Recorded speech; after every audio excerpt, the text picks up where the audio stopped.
welcome to the video. We are back again with a new chapter. In this chapter, we will study how the concept of nationalism emerged in India. In today's session, we will learn an overview of the growth of nationalism in India, India during the First World War, problems faced by India during 1918 to 1921. So let the learning begin.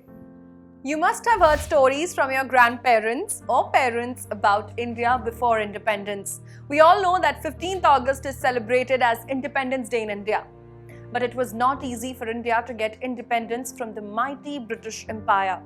So, let's go back to history and see how India got independence. Pals, the year 1857 holds a significant place in Indian history. It witnessed the first revolt against British rule in India. What started as an uprising in several sepoy companies soon spread like wildfire, mainly across northern and central parts of India. However, this attempt failed due to a lack of coordination and planning of the revolutionaries. Did you know that this revolt of 1857 technically remains the first war of Indian independence? Learners, this realization of nationalism was a lengthy process. It involved common people, leaders and revolutionaries to bring about change. Next, let us study how the consciousness of one nation emerged in India. In India, the growth of nationalism is linked to the opposition of British rule. Similarly to the way it happened in Vietnam, people began realizing that their suffering is common under the oppressive British colonial rule. This understanding of unity tied many different groups together in the anti-colonial struggle. However, the experiences and notions of freedom for every group were different. Next, let's talk about an event that proved instrumental in the history of Indian independence. What was the event?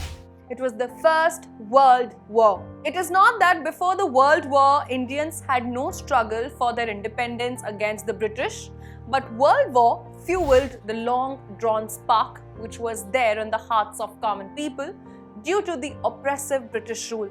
So, learners, India was forced to participate in the First World War in which Britain fought against Germany. To continue the war, the British had to increase their defense expenditure, which was financed by war loans and increasing taxes. They introduced income tax and raised custom duties to amass wealth from Indians. This harmed the common people in India who were forced to live a life of extreme hardship. Another factor was the forced recruitment of villagers in rural areas that caused widespread anger. You must be thinking, what is forced recruitment? It was a process by which the Britishers forced the common people to join the army to fight in the First World War. During 1918 to 1919 and 1920 to 1921, the situation worsened when India was hit by crop failure, which led to the shortage of food grains. To worsen this crop failure, further it was accompanied by famines and outbreak of influenza epidemic. Pals, do you know that according to the census of 1921, 12 to 13 million people died as a result of famines and epidemics? This harsh social and political situation set the stage for the beginning of the national struggle for freedom in India. Friends, this is all about today's class. Let us take a quick recap of the session. The revolt of 1857 is technically the first war of Indian independence against British rule.